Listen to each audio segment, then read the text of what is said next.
سمعت عن قصة الست اللي كانت بتصحى من النوم وتلاقي البيت متروق والأكل معمول وما كانتش تعرف مين اللي بيعمل كده. وفي يوم لما صحيت في نص الليل لقيت ان الدبدوب بيقلي البطاطس، ولما شافها رمى الطاسة في وشها.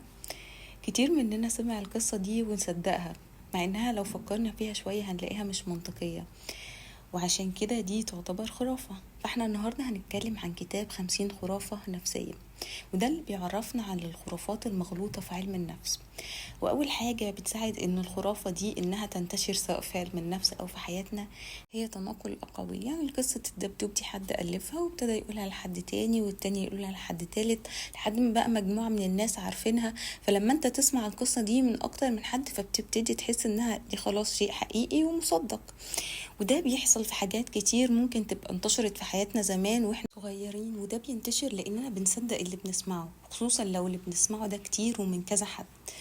قولولي في الكومنتات لو سمعتوا عن قصة الست اللي كانت بتصحى من النوم وتلاقي البيت متروق والأكل معمول وفي الآخر اكتشفت إن الدبدوب هو اللي بيعمل كده.